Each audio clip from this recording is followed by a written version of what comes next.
Hi ladies, let's get started with track your cycle and symptoms, enhance your fertility. So I would like to ask you some questions first. Did you know, growing up, did you think that you could get pregnant anywhere, even sitting on the toilet seat? Did you think that you could get pregnant at any moment of your cycle, and were you afraid of fertility? Did you get the idea that the pill was the solutions to all the menstrual issues like period pain, period irregularity, polycystic ovarian syndromes, even acne, etc.? Were you educated about cervical mucus? Were you told that your menstrual cycle was exclusively related to having babies? And did you spend most of your reproductive years figuring out how not to get pregnant instead of spending time on how to preserve your fertility as you get older? I'm wondering if you identify with these questions, because I did. I grew up with no knowledge at all, with no education at all, thinking I could get pregnant anytime and fearing getting pregnant anytime. And as I mentioned in the other videos, today it's a real epidemic. All the hormonal issues, hormonal condition, hormonal related condition that women are suffering is an epidemic. The numbers are huge. Millions of women suffer from polycystic ovarian syndrome, fibroids, endometriosis, difficult period or irregular period, infertility issues.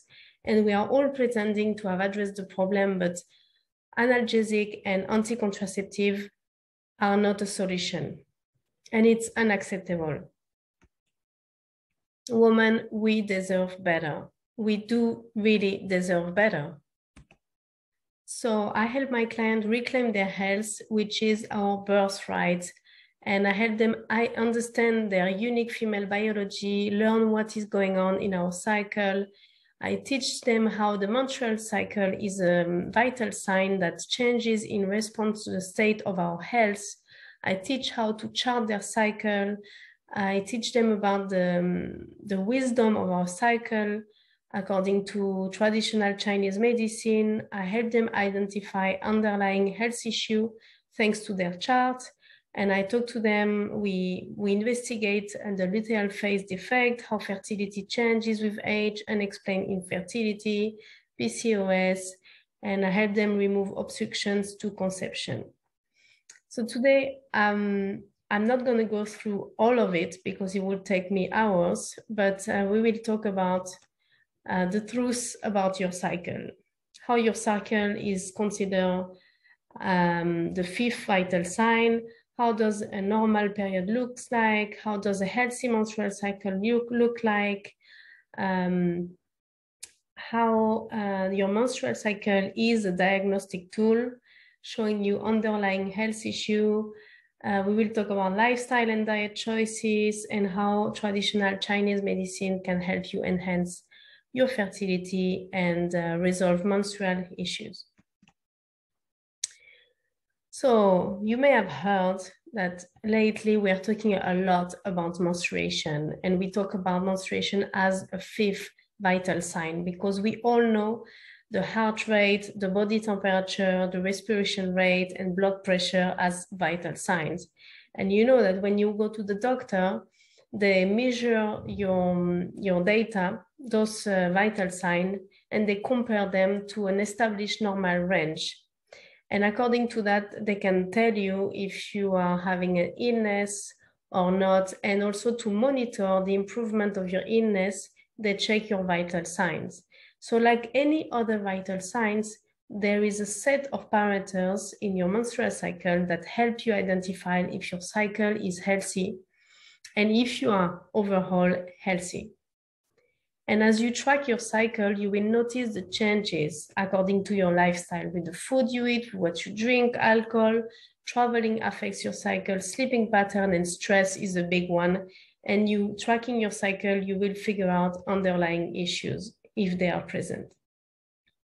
By monitoring your cycle, you can monitor your overall health, you can avoid pregnancy naturally, or in contrary, optimize your chances of conception.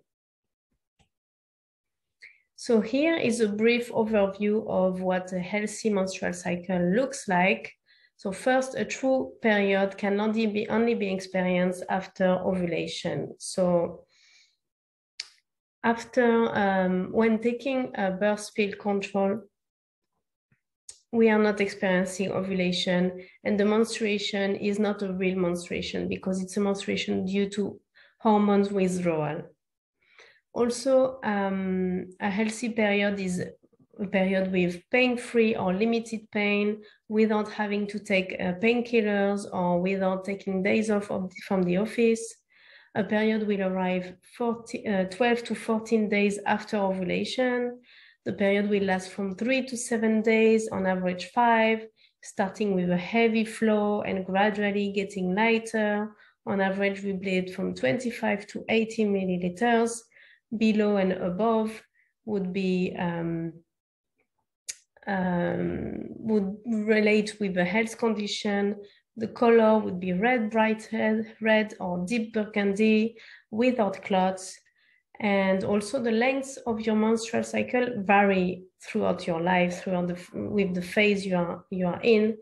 If you are post-menarche, meaning after your period, like early years after your period, the cycle lasts, according to the statistics, 32 days, around midlife, 29 days, and premenopause, 33 days. A healthy cycle is a regular cycle on average. There will always be some fluctuation. There is no perfect cycle.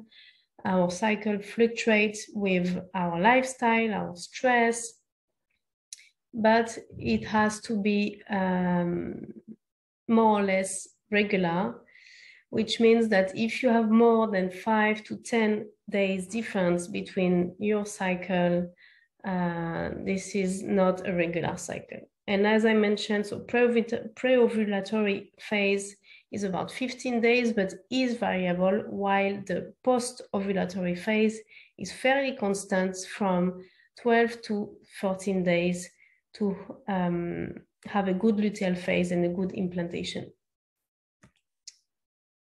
So as some of you may know, I am a biologist, so I love talking about physiology and biology. And here is a graph that you probably know, but we'll go through it if you don't know it that much. Starting from the top, the ovarian cycle, we have the growing follicles in this first phase. In the yin phase, according to Chinese medicine, where we are using a lot of the energy of vital energy from the kidney. We are reaching the ovulation, and then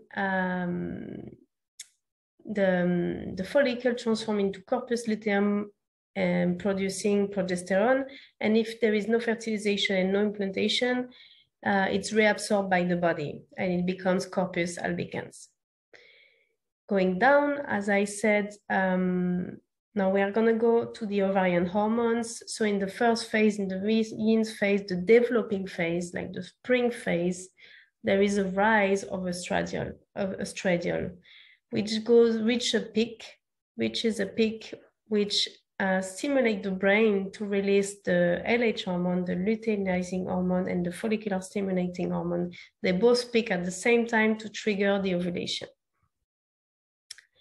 And after the ovulation, so as I mentioned, we have the corpus luteum, which is producing the progesterone. So we have a rise of progesterone, which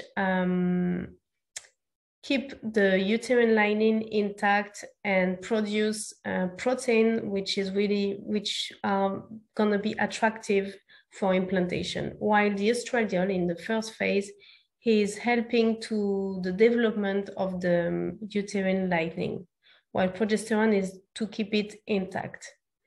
And if there is no fertilization, then the progesterone will go down and we will have menstruation. As you can see in the uterine cycle, you will see the shedding of the uterine lining. And then in the first phase, in the yin phase, after the shedding, you will have this, as in corresponding with the rise of the estradiol, you will have a rise of the development of the sickness. You will have the uterine lining thickening. And finally, the last one, the body temperature. So as I mentioned, the first phase is the yin phase, is a hypo temperature, low temperature. And from the ovulation, after the ovulation, there is a rise in the temperature and we enter into a yang phase, a more active phase, while the first phase was more a development phase.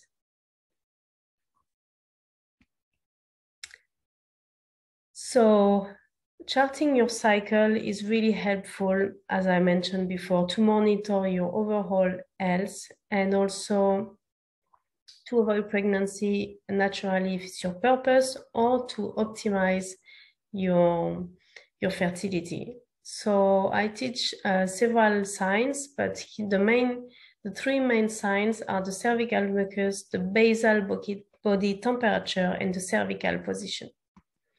So on this chart, we see all of them. So if we start with the cervical position, you see that during the bleeding, the cervix is low and soft, open, so that it's easing the flow of the blood. And then in the first phase of the second phase of the follicular phase, it's going to a medium position, and during ovulation it's high, it's going high, and then going back to medium in the luteal phase.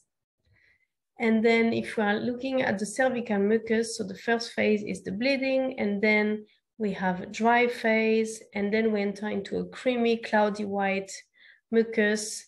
And when we are in our window of fertility, this mucus be transformed from white, creamy, to egg white, sticky mucus. And after ovulation, after our window of fertility, so this mucus is egg white and has the appropriate pH so that it can maintain alive the spermatozoids in the cervix, so that it can fertilize the egg.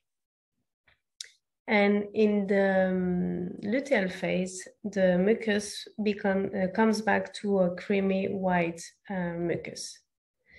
And then you can also see the basal body temperature, which is, as we said, low in the first phase until ovulation, where there is a peak, and then the temperature should keep high in the luteal phase and then drop down if we're menstruating, and if we are pregnant, the temperature will not drop. It will stay high.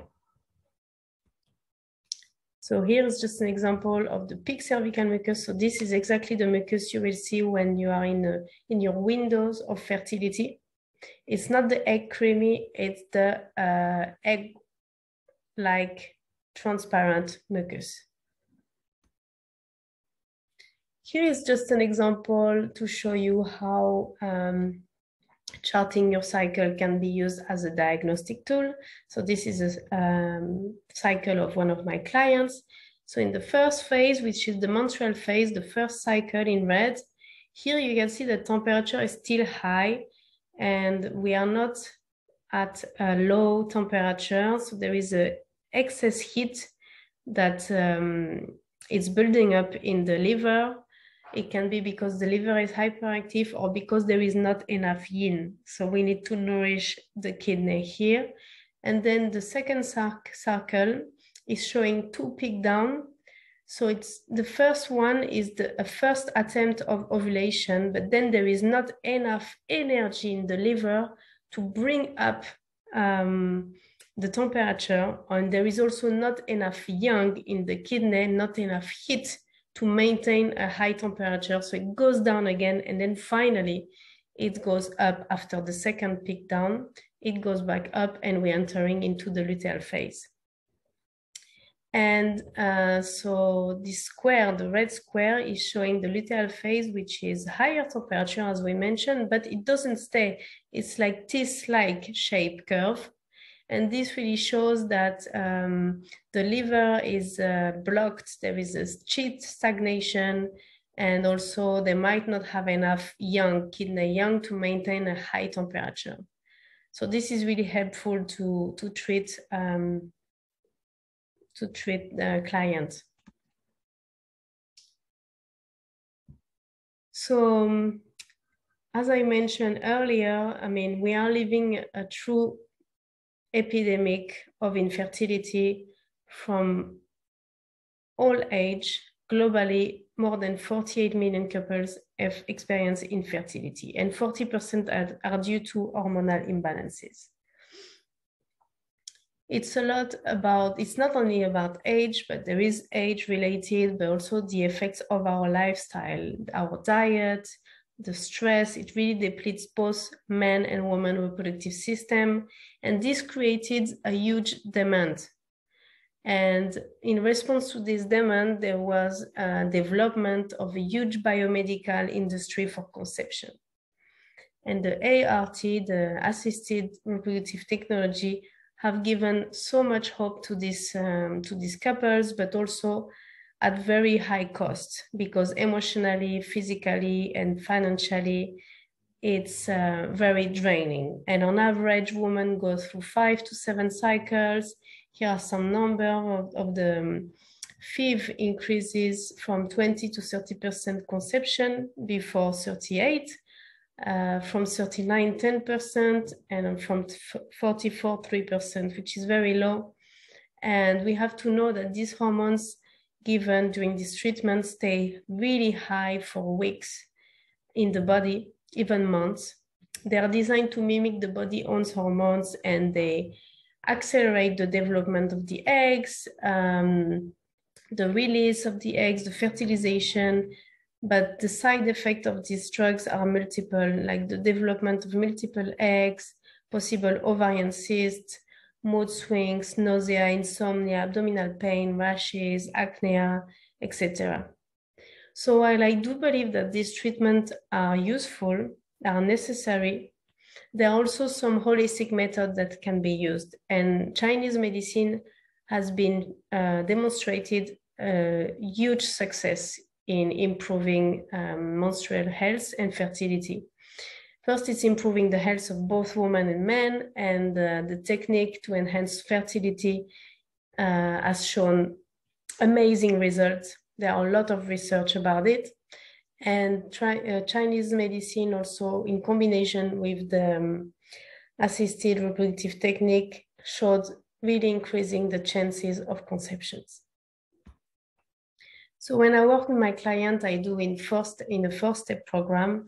First, we spend time diagnosing the situation of all the body systems involved in reproduction, which are the liver, the kidney, and the spleen, and how these reproductive energies need to be harmonized. We are working on their diet according to their specific imbalances. We are clearing the energy of the specific meridians in questions with acupuncture or acupressure and exercises. And we are using Chinese herbal medicine to increase the chances of conceptions, correcting gently the underlying deficiencies or excess and clear obstructions. So here I've shown you the two programs I work with, the Blossom Hormonal Balance and the Balance Menstrual Health and Fertility Optimization to reconnect and rejuvenate the cycle. So I would like to thank you to have watched these videos, and I invite you to visit my website if you want any more information, and if you want to talk to me about your situation, or if you have any question, just don't hesitate to email me. And if you want to start somewhere, you can always download my free ebook on my website called Harmonious Cycle to synchronize and reconnect with your menstrual cycle.